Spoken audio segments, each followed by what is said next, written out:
ఆంధ్రప్రదేశ్ రాష్ట్రంలో క్వాలిటీ మద్యం ఇస్తానని చెప్పి అధికారంకి వచ్చినటువంటి కుటుంబ ప్రభుత్వం ఈ రోజున అధికారం చేపట్టినటువంటి 15 నెలల కాలంలో రాష్ట్రంలో ఎక్కడ చూసినా కల్తీ మద్యం తయారీ కేంద్రాలు కుటీర పరిశ్రమలాగా మారాయి. అసలు ఆంధ్రప్రదేశ్లో ఉన్నటువంటి ఈ కల్తీ మద్యం తయారయ్యే విధానం, రాష్ట్రంలో ఉన్నటువంటి కల్తీ మద్యం కుటీరాలుగా బయటపడే విధానానికి సంబంధించి మనతో పాటు చర్చించేందుకున్నారు ప్రముఖ న్యాయవాది, హైకోర్టు న్యాయవాది ఎం శ్రీదేవి గారు మనతో ఉన్నారు. మేడం నమస్తే. మేడం మేడం మీరు ఆంధ్రప్రదేశ్లో దాదాపు ఎక్కడ చూసినా ఫస్ట్ మొట్టమొదటి చూస్తే చిత్తూరు జిల్లా తమ్మలపల్లిలో కల్తీ మద్యం తయారీ పెద్ద డంప్ అయితే బయటపడింది. దాని తర్వాత ఇబ్రహీంపట్నం, దాని తర్వాత పాలకొల్లు, అట్లాగే శ్రీకాకుళం జిల్లా జరిగింది.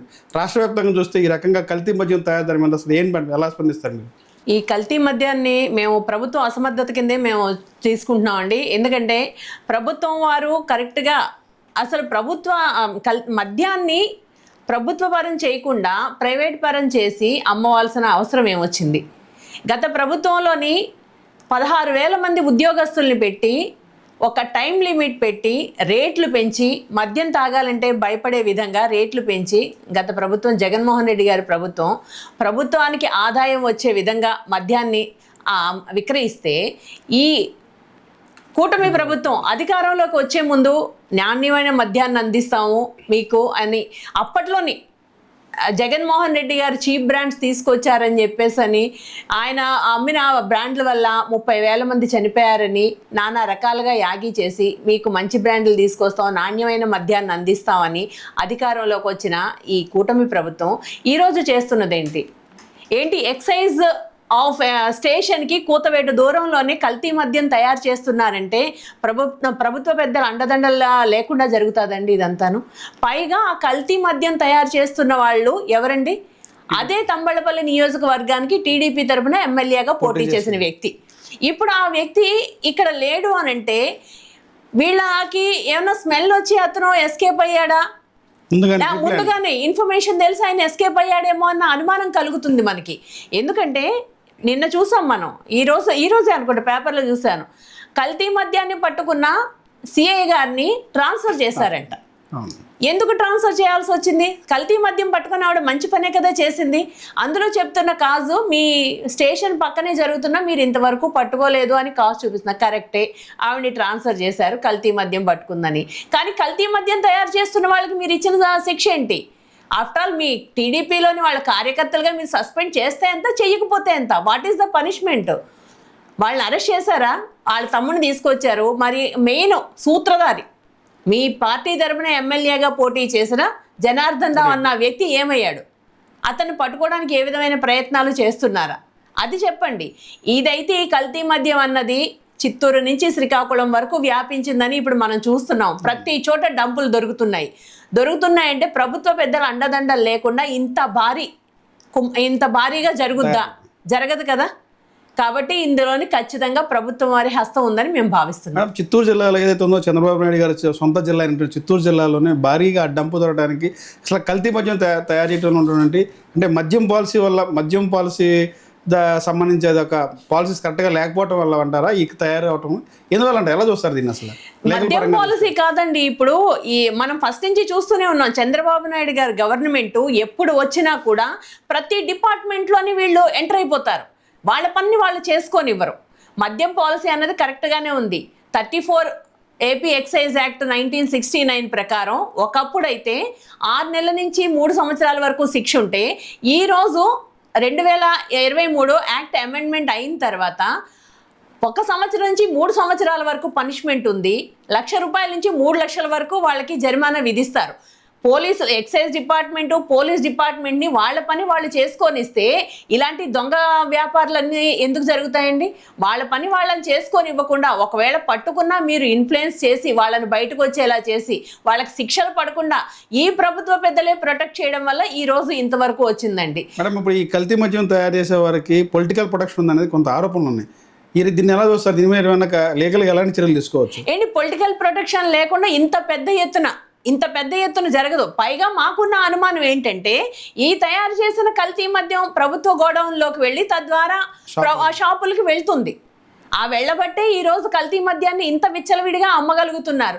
లేదంటే ఏ షాపులకైతే వీళ్ళు పర్మిషన్ ఇచ్చారో అదే షాపుల వాళ్ళు సపరేట్గా ఒక రూములు మెయింటైన్ చేయడం ఏంటి, అనాథరైజ్డ్గా రూములు మెయింటైన్ చేయడం, పెద్ద పెద్ద గోడౌన్స్ పెట్టడం ఏంటి, రూములు మెయింటైన్ చేయడం ఏంటి, అక్కడ తాగిన వాళ్ళే. ఏ ప్రభుత్వం ద్వారా అయితే షాపులు మెయింటైన్ అవుతున్నాయని కొనుక్కొని వేలంపాట్లో తీసుకొని షాపులు మెయింటైన్ చేస్తున్నారో ఆ షాపుల్లోనే ఈ మధ్య కాలంలో 6 చనిపోయారు.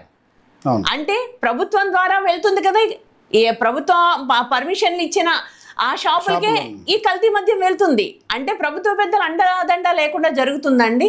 అంటే పోలీసు శాఖ సంబంధించి ప్రొబేషన్ శాఖ ఎటువంటి దీని మీద ఎలాంటి చర్యలు తీసుకోవద్దంటారు? అసలు ప్రభుత్వ శాఖలు అయితే చర్యలు తీసుకుంటాయండి. చర్యలు తీసుకున్న వాళ్ళని చర్యలు సక్రమంగా తీసుకొని ఇవ్వాలి కదా. ఇప్పుడు వాళ్ళని ప్రలోభ పెడుతున్నారు, ప్రతి డిపార్ట్మెంట్ని ప్రలోభ పెడుతున్నారు. మనం చూస్తూనే ఉన్నాం పోలీస్ శాఖ వాళ్ళని ఏ విధంగా ప్రలోభ పెడుతున్నారు. అదేవిధంగా ఎక్సైజ్ శాఖ వాళ్ళని కూడా ప్రలోభాలు, భయభ్రాంతులకు గురి చేస్తున్నారు. ప్రలోభాలు కూడా కాదు, గత 2-3 నెలల క్రితం చూసాం ఐపీఎస్ ఆఫీసర్లు, ఐఏఎస్ ఆఫీసర్లు మేము ఆంధ్రాలో పనిచేయం దేవుడా అని దండం పెట్టేసి వెళ్ళిపోతున్నారు. దీన్ని బట్టి మనకు అర్థం అవుతుంది కదా ప్రభుత్వం ఎంత క్రూరంగా, ఎంత నీచంగా పరిపాలన కొనసాగిస్తుంది, ఎంత దారుణంగా వ్యవస్థల్ని నాశనం చేస్తుంది అన్నది మనకు దీన్ని బట్టి అర్థం అవుతుంది. కల్తీ మద్యం తయారు చేయడం కనుక దీనికి సంబంధించి ఏమన్నా ఈ పొలిటికల్గా కాకుండా అధికారులు కూడా ఏమైనా ప్రోత్సాహం ఉందంటారు? హస్తం ఏదన్నా అంటే ప్రొబేషన్ ఎక్సైజ్ కానీ ఇట్లాంటి ఇలా ఏమి లేకుండా ఇంత జరగదు కదా. రాష్ట్ర వ్యాప్తంగా జరిగి గవర్నమెంట్ షాపుల ద్వారా మామూలు షాపుల్లోకి వచ్చి తాగి జనాలు చనిపోతున్నారంటే దీన్ని ఎలా చూడొచ్చు అంటారు? ఖచ్చితంగా వాళ్ళు కుమ్మక్కు అవ్వకుండా ఇంతవరకు ఇంత భారీగా అయితే జరగదు. మనం దీన్ని ఊరికే వదిలేయడానికి వీల్లేదు. ఇప్పుడు మనం గత గవర్నమెంట్లోని అంత పక్కాగా అమ్మితే, అంత పక్కాగా మద్యాన్ని ప్రభుత్వం ద్వారా అమ్మితేనే ఏంటి కల్తీ మద్యం తాగానో లేదంటే నాసిరకం బ్రాండ్ల వల్లనో ఇన్ని వేల మంది చనిపోయారు అన్నారు. కానీ మనకి ఈరోజు ఎన్సీఆర్బీ రికార్డ్స్ ప్రకారం ఏం చెప్తుందండి, జగన్మోహన్ రెడ్డి గారి గవర్నమెంట్లోని ఒక్క మరణం లేదు, కల్తీ మద్యం ద్వారా మరణం లేదు, పైగా మంచి బ్రాండ్లే అమ్మారని చెప్తుంది. మరి ఆ రోజు జగన్మోహన్ రెడ్డి గారి మీద తోస్తున్న ఆ రోజులేంది ఈ రోజు ఎందుకు జరుగుతుంది? మీ అండాదండ లేకుండా ఇట్లాంటి వాళ్ళు ఎందుకు పేటరేగిపోతున్నారు? పైగా ఇప్పుడు గుడి లేదు, బడి లేదు, ఎక్కడ పడితే అక్కడ బెల్ట్ షాపులు అండి. 43,000 బెల్ట్ షాపులు ఉన్నాయి అని అంటే దీన్ని బట్టి మనకు అర్థమవుతుంది ప్రభుత్వాలకి కింద కేడర్ నుంచి సీఎం వరకు ముడుపులు వెళ్లకుండా, వాళ్ళ ప్రమేయం లేకుండా ఇంత భారీగా అయితే జరగదు. ఈ కల్తీ మద్యం కుంభకోణం అన్నది ఎంత భారీగా అయితే జరగదు. ఖచ్చితంగా ఒకప్పుడు మనకి వీధి చివరన ఒక కిరాణా కొట్టు ఉండేది, ఒక పూల కొట్టు ఉండేది. కానీ ఈరోజు ప్రతి వీధి చివరన ఒక బెల్ట్ షాప్ ఉంటుందంటే ప్రజల మాన ప్రాణాలతోటి ఎంత ఘోరంగా ప్రభుత్వం ఆడుకుంటుందన్నది మనకి అర్థమవుతుందండి. ఇప్పుడు కల్తీ మద్యం తయారీదారులపై ఎలాంటి చర్యలు తీసుకోవచ్చు? ఎటువంటి కేసులు నమోదు చేయాలి? సిఆర్పి సెక్షన్ ప్రకారం ఎలాంటి సెక్షన్స్ నమోదవుతాయి? AP excise act 1969 section 34 clause A ప్రకారం తయారు చేసిన, విక్రయించిన, కలిగి ఉన్న, తాగిన, ఇంపోర్ట్ ఎక్స్పోర్ట్ చేసిన సెక్షన్ 34 క్లాజ్ ఏ ప్రకారం కేసు నమోదు చేస్తారండి. ఆ కేసు నమోదు చేసిన కేసుని నడిపించగలగాలి కదా. పెండింగ్లో ఎందుకు ఉంటున్నాయి? ఇన్ని వేల కేసులు ఇప్పటికీ ఎక్సైజ్ కేసు, ప్రతిసారి ఎక్సైజ్ దాడులు జరుగుతాయి, ప్రతిసారి మనకి డ్రంక్ అండ్ డ్రైవ్ కేసులు పట్టుకుంటారు. మనకి 75% డ్రంక్ అండ్ డ్రైవ్ కేసుల్లో దొరుకుతున్నారు. దొరికిన వాళ్ళందరికీ శిక్షలు పడుతున్నాయండి. అంటే వ్యవస్థలను నాశనం చేయడమే కదా ఇది. ఒక్కసారి 2 సార్లు పనిష్మెంట్ ఇస్తే 3వ సారి సెటరేట్ అవుతారు కదా.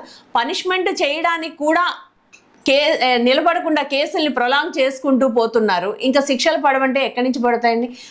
ప్రభుత్వ పెద్దల ఇన్ఫ్లుయెన్స్ లేకుండా ఇవన్నీ జరుగుతాయా? వాళ్ళ ఇన్ఫ్లుయెన్స్ తోటే కదా. ఇప్పుడు గవర్నమెంట్ లీడర్లు ఉంటారు, వాళ్ళంతా ప్రభుత్వ పెద్దల ఇన్ఫ్లుయెన్స్ తోటే కదా వస్తారు. వాళ్ళని మనం తప్పు పట్టడానికి లేదు. ఎందుకంటే బెదిరింపులు, భయభ్రాంతులకు గురి చేస్తున్నారు ప్రజల్ని, అధికారుల్ని, ఉద్యోగస్తుల్ని భయభ్రాంతులకు గురి చేస్తున్నారండి. ఇంకా వాళ్ళకి పనిష్మెంట్ ఎక్కడి నుంచి దొరుకుద్దండి?